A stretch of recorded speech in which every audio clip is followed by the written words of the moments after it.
Genesis chapter 41. Joseph interprets the king's dreams. 2 years later, the king of Egypt dreamed he was standing beside the Nile River.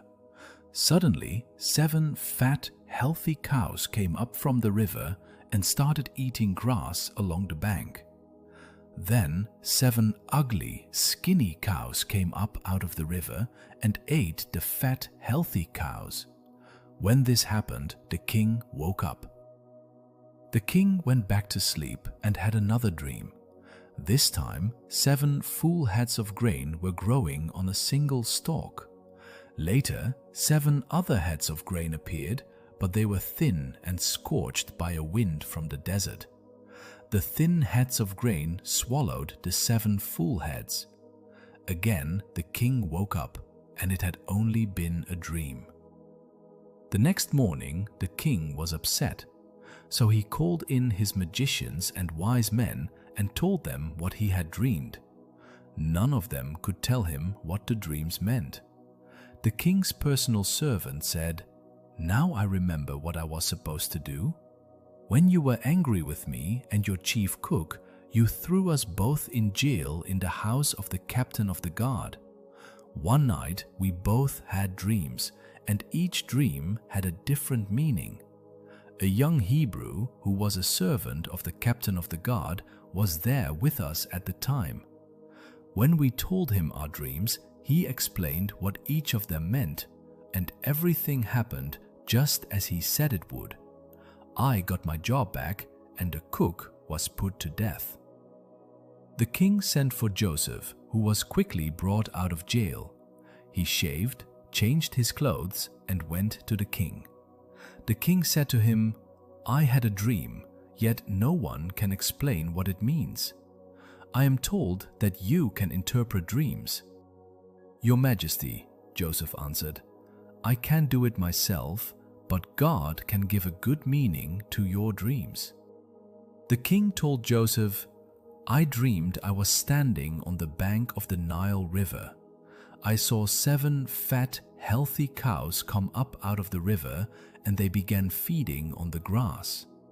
Next, 7 skinny, bony cows came up out of the river. I have never seen such terrible-looking cows anywhere in Egypt. The skinny cows ate the fat ones, but you couldn't tell it because these skinny cows were just as skinny as they were before. At once I woke up. I also dreamed that I saw 7 heads of grain growing on one stalk. The heads were full and ripe. Then 7 other heads of grain came up. They were thin and scorched by a wind from the desert. These heads of grain swallowed the full ones. I told my dreams to the magicians, but none of them could tell me the meaning of the dreams."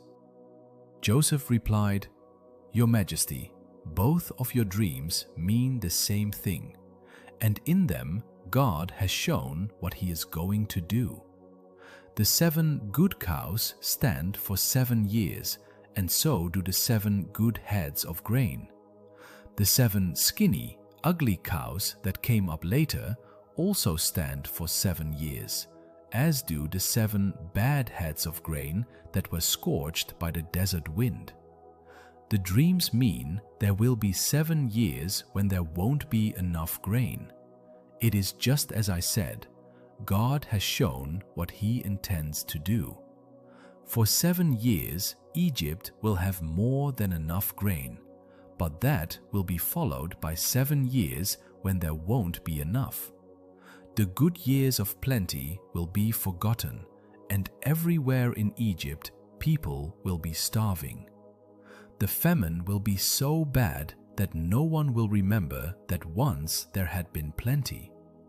God has given you 2 dreams to let you know that he has definitely decided to do this and that he will do it soon. Your Majesty, you should find someone who is wise and will know what to do, so that you can put him in charge of all Egypt. Then appoint some other officials to collect 1/5 of every crop harvested in Egypt during the 7 years when there is plenty. Give them the power to collect the grain during those good years and to store it in your cities. It can be stored until it is needed during the 7 years when there won't be enough grain in Egypt. This will keep the country from being destroyed because of the lack of food. Joseph is made governor over Egypt. The king and his officials liked this plan, so the king said to them, "Who could possibly handle this better than Joseph? After all, the Spirit of God is with him." The king told Joseph, "God is the one who has shown you these things. No one else is as wise as you are or knows as much as you do. I'm putting you in charge of my palace, and everybody will have to obey you. No one will be over you except me. You are now governor of all Egypt." Then the king took off his royal ring and put it on Joseph's finger. He gave him fine clothes to wear and placed a gold chain around his neck. He also let him ride in the chariot next to his own, and people shouted, "Make way for Joseph!" So Joseph was governor of Egypt. The king told Joseph, "Although I'm king, no one in Egypt is to do anything without your permission." He gave Joseph the Egyptian name Zaphenath-Paneah, and he let him marry Asenath, the daughter of Potipharah, a priest in the city of Heliopolis. Joseph traveled all over Egypt. Joseph was 30 when the king made him governor, and he went everywhere for the king. For 7 years there were big harvests of grain. Joseph collected and stored up the extra grain in the cities of Egypt near the fields where it was harvested. In fact, there was so much grain that they stopped keeping record because it was like counting the grains of sand along the beach. Joseph and his wife had 2 sons before the famine began. Their first son was named Manasseh, which means, "God has let me forget all my troubles and my family back home." His second son was named Ephraim, which means, "God has made me a success in the land where I suffered." Egypt's 7 years of plenty came to an end, and the 7 years of famine began, just as Joseph had said. There was not enough food in other countries, but all over Egypt there was plenty. When the famine finally struck Egypt, the people asked the king for food, but he said, "Go to Joseph and do what he tells you to do." The famine became bad everywhere in Egypt, so Joseph opened the storehouses and sold the grain to the Egyptians. People from all over the world came to Egypt to buy grain because the famine was so severe in their countries. Genesis chapter 42. Joseph's brothers go to Egypt to buy grain. When Jacob found out there was grain in Egypt, he said to his sons, "Why are you just sitting here staring at one another? I have heard there is grain in Egypt. Go down and buy some so we won't starve to death." 10 of Joseph's brothers went to Egypt to buy grain. But Jacob did not send Joseph's younger brother Benjamin with them. He was afraid that something might happen to him. So Jacob's sons joined others from Canaan who were going to Egypt because of the terrible famine. Since Joseph was governor of Egypt and in charge of selling grain, his brothers came to him and bowed with their faces to the ground. They did not recognize Joseph, but at once he knew who they were, though he pretended not to know. Instead, he spoke harshly and asked, "Where do you come from?" "From the land of Canaan," they answered. "We've come here to buy grain." Joseph remembered what he had dreamed about them and said, "You're spies. You've come here to find out where our country is weak." "No, sir," they replied. "We're your servants, and we have only come to buy grain. We're honest men, and we come from the same family. We're not spies." "That isn't so," Joseph insisted. "You've come here to find out where our country is weak." But they explained, "Sir, we come from a family of 12 brothers. The youngest is still with our father in Canaan, and one of our brothers is dead." Joseph replied, "It's like I said, you're spies, and I'm going to find out the truth. I swear by the life of the king that you won't leave this place until your youngest brother comes here. Choose one of you to go after your brother, while the rest of you stay here in jail. That will show whether you are telling the truth. But if you are lying, I swear by the life of the king that you are spies." Joseph kept them all under guard for 3 days before saying to them, "Since I respect God, I'll give you a chance to save your lives. If you are honest men, one of you must stay here in jail, and the rest of you can take the grain back to your starving families. But you must bring your youngest brother to me. Then I'll know that you are telling the truth, and you won't be put to death." Joseph's brothers agreed and said to one another, "We're being punished because of Joseph. We saw the trouble he was in, but we refused to help him when he begged us. That's why these terrible things are happening." Reuben spoke up. "Didn't I tell you not to harm the boy? But you wouldn't listen, and now we have to pay the price for killing him." They did not know that Joseph could understand them, since he was speaking through an interpreter. Joseph turned away from them and cried, but soon he turned back and spoke to them again. Then he had Simeon tied up and taken away while they watched. Joseph's brothers returned to Canaan. Joseph gave orders for his brothers' grain sacks to be filled with grain and for their money to be put in their sacks. He also gave orders for them to be given food for their journey home. After this was done, they each loaded the grain on their donkeys and left. When they stopped for the night, one of them opened his sack to get some grain for his donkey, and at once he saw his money bag. "Here's my money," he told his brothers, "right here in my sack." They were trembling with fear as they stared at one another and asked themselves, "What has God done to us?" When they returned to the land of Canaan, they told their father Jacob everything that had happened to them. "The governor of Egypt was rude and treated us like spies.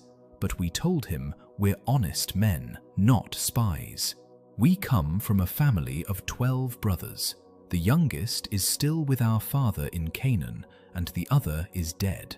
Then the governor of Egypt told us, 'I'll find out if you really are honest. Leave one of your brothers here with me, while you take the grain to your starving families. But bring your youngest brother to me, so I can be certain that you are honest men and not spies. After that, I'll let your other brother go free, and you can stay here and trade.' When the brothers started emptying their sacks of grain, they found their money bags in them. They were frightened, and so was their father Jacob, who said, 'You have already taken my sons Joseph and Simeon from me, and now you want to take away Benjamin. Everything is against me.' Reuben spoke up, 'Father, if I don't bring Benjamin back, you can kill both of my sons. Trust me with him, and I'll bring him back.' But Jacob said, 'I won't let my son Benjamin go down to Egypt with the rest of you. His brother is already dead, and he is the only son I have left. I am an old man, and if anything happens to him on the way, I'll die from sorrow, and all of you will be to blame.'" Genesis chapter 43. Joseph's brothers returned to Egypt with Benjamin. The famine in Canaan got worse, until finally Jacob's family had eaten all the grain they had bought in Egypt. So Jacob said to his sons, "Go back and buy some more grain." Judah replied, The governor strictly warned us that we would not be allowed to see him unless we brought our youngest brother with us. If you let us take Benjamin along, we will go and buy grain, but we won't go without him." Jacob asked, "Why did you cause me so much trouble by telling the governor you had another brother?" They answered, "He asked a lot of questions about us and our family. He wanted to know if you were still alive and if we had any more brothers. All we could do was answer his questions. How could we know he would tell us to bring along our brother?" Then Judah said to his father, "Let Benjamin go with me, and we will leave at once so that none of us will starve to death. I promise to bring him back safely, and if I don't, you can blame me as long as I live. If we had not wasted all this time, we could already have been there and back twice." Their father said, "If Benjamin must go with you, take the governor a gift of some of the best things from our own country, such as perfume, honey, spices, pistachio nuts, and almonds. Also take along twice the amount of money for the grain, because there must have been some mistake when the money was put back in your sacks. Take Benjamin with you and leave at once. When you go in to see the governor, I pray that God all-powerful will be good to you, and that the governor will let your other brother and Benjamin come back home with you. But if I must lose my children, I suppose I must." The brothers took the gifts, twice the amount of money, and Benjamin. Then they hurried off to Egypt. When they stood in front of Joseph, he saw Benjamin and told the servant in charge of his house, "Take these men to my house, slaughter an animal and cook it so they can eat with me at noon." The servant did as he was told and took the brothers to Joseph's house. But on the way they got worried and started thinking, "We are being taken there because of the money that was put back in our sacks last time. He will arrest us, make us his slaves, and take our donkeys." So when they arrived at Joseph's house, they said to the servant in charge, "Sir, we came to Egypt once before to buy grain, but when we stopped for the night, we each found in our grain sacks the exact amount we had paid.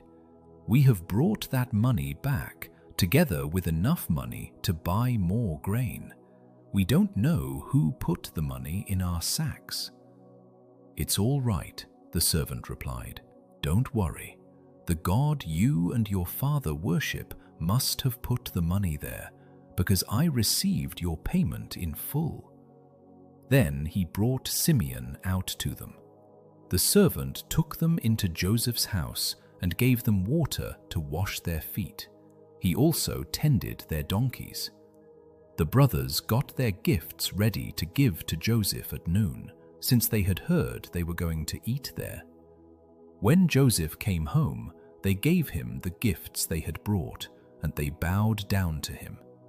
After Joseph had asked how they were, he said, "What about your elderly father? Is he still alive?" They answered, "Your servant our father is still alive and well." And again they bowed down to Joseph. When Joseph looked around and saw his brother Benjamin, he said, "This must be your youngest brother, the one you told me about. God bless you, my son." Then, because of his love for Benjamin, he rushed off to his room and cried. After washing his face and returning, he was able to control himself and said, "Serve the meal." Joseph was served at a table by himself, and his brothers were served at another. The Egyptians sat at yet another table because Petersburg felt it was disgusting to eat with Hebrews. To the surprise of Joseph's brothers, they were seated in front of him according to their ages, from the oldest to the youngest. They were served food from Joseph's table, and Benjamin was given 5 times as much as each of the others. So Joseph's brothers ate and drank with him and had a good time. Genesis chapter 44. The Missing Cup. Later, Joseph told the servant in charge of his house, "Fill the men's grain sacks with as much as they can hold and put their money in the sacks. Also put my silver cup in the sack of the youngest brother." The servant did as he was told. Early the next morning, the men were sent on their way with their donkeys. But they had not gone far from the city when Joseph told the servant, "Go after those men. When you catch them, say, 'My master has been good to you, so why have you stolen his silver cup? Not only does he drink from his cup, but he also uses it to learn about the future. You have done a terrible thing." When the servant caught up with them, he said exactly what Joseph had told him to say. But they replied, "Sir, why do you say such things? We would never do anything like that. We even returned the money we found in our grain sacks when we got back to Canaan. So why would we want to steal any silver or gold from your master's house? If you find that one of us has the cup, then kill him, and the rest of us will become your slaves." "Good," the man replied. "I'll do what you have said. But only the one who has the cup will become my slave. The rest of you can go free." Each of the brothers quickly put his sack on the ground and opened it. Joseph's servant started searching the sacks, beginning with the one that belonged to the oldest brother. When he came to Benjamin's sack, he found the cup. This upset the brothers so much that they began tearing their clothes in sorrow. Then they loaded their donkeys and returned to the city. When Judah and his brothers got there, Joseph was still at home. So they bowed down to Joseph, who asked them, "What have you done? Didn't you know I could find out?" "Sir, what can we say?" Judah replied.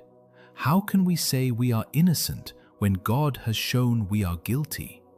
And now all of us are your slaves, especially the one who had the cup." Joseph told them, "I would never punish all of you. Another, the one who was caught with the cup, will become my slave. The rest of you are free to go home to your father." Judah pleads for Benjamin. Judah went over to Joseph and said, "Sir, you have as much power as the king himself, and I am only your slave.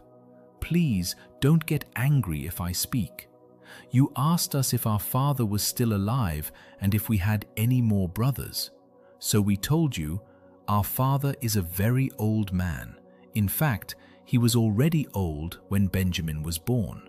Benjamin's brother is dead. Now Benjamin is the only one of the two brothers who is still alive, and our father loves him very much. You ordered us to bring him here so you could see him for yourself. We told you that our father would die if Benjamin left him, but you warned us that we could never see you again unless our youngest brother came with us. So we returned to our father and reported what you had said. Later, our father sent us back here to buy more grain, but we told him, we can't go back to Egypt without our youngest brother. We will never be let in to see the governor unless he is with us. Sir, our father then reminded us that his favorite wife had given birth to 2 sons. One of them was already missing and had not been seen for a long time. My father thinks the boy was torn to pieces by some wild animal, and he said, I am an old man. If you take Benjamin from me and something happens to him, I will die of a broken heart. That's why Benjamin must be with us when I go back to my father. He loves him so much that he will die if Benjamin doesn't come back with me. I promised my father that I would bring him safely home. If I don't, I told my father he could blame me the rest of my life. Sir, I am your slave. Please let me stay here in place of Benjamin and let him return home with his brothers. How can I face my father if Benjamin isn't with me? I couldn't bear to see my father in such sorrow." Genesis chapter 45. Joseph tells his brothers who he is. Since Joseph could no longer control his feelings in front of his servants, he sent them out of the room. When he was alone with his brothers, he told them, "I am Joseph." Then he cried so loudly that the Egyptians heard him and told about it in the king's palace. Joseph asked his brothers if his father was still alive, but they were too frightened to answer. Joseph told them to come closer to him, and when they did, he said, "Yes, I am your brother Joseph, the one you sold into Egypt. Don't worry or blame yourselves for what you did. God is the one who sent me ahead of you to save lives. There has already been a famine for 2 years, and for 5 more years no one will plow fields or harvest grain. But God sent me on ahead of you to keep your families alive and to save you in this wonderful way. After all, you weren't really the ones who sent me here, it was God. He made me the highest official in the king's court and placed me over all Egypt. Now hurry back and tell my father that his son Joseph says, 'God has made me ruler of Egypt. Come here as quickly as you can. You will live near me in the region of Goshen with your children and grandchildren, as well as with your sheep, goats, cattle, and everything else you own. I will take care of you there during the next 5 years of famine. But if you don't come, you and your family and your animals will starve to death. All of you, including my brother Benjamin, can tell by what I have said that I really am Joseph. Tell my father about my great power here in Egypt and about everything you have seen. Hurry and bring him here." Joseph and Benjamin hugged each other and started crying. Joseph was still crying as he kissed each of his other brothers. After this, they started talking with Joseph. When it was told in the palace that Joseph's brothers had come, the king and his officials were happy. So the king said to Joseph, "Tell your brothers to load their donkeys and return to Canaan. Tell them to bring their father and their families here. I will give them the best land in Egypt, and they can eat and enjoy everything that grows there. Also tell your brothers to take some wagons from Egypt for their wives and children to ride in, and be sure they bring their father. They can leave their possessions behind because they will be given the best of everything in Egypt." Jacob's sons agreed to do what the king had said, and Joseph gave them wagons and food for their trip home, just as the king had ordered. Joseph gave some new clothes to each of his brothers, but to Benjamin he gave 5 new outfits and 300 pieces of silver. To his father he sent 10 donkeys loaded with the best things in Egypt, and 10 other donkeys loaded with grain and bread and other food for the return trip. Then he sent his brothers off and told them, "Don't argue on the way home." Joseph's brothers left Egypt, and when they arrived in Canaan, they told their father that Joseph was still alive and was the ruler of Egypt. But their father was so surprised that he could not believe them. Then they told him everything Joseph had said. When he saw the wagons Joseph had sent, he felt much better and said, "Now I can believe you. My son Joseph must really be alive, and I will get to see him before I die."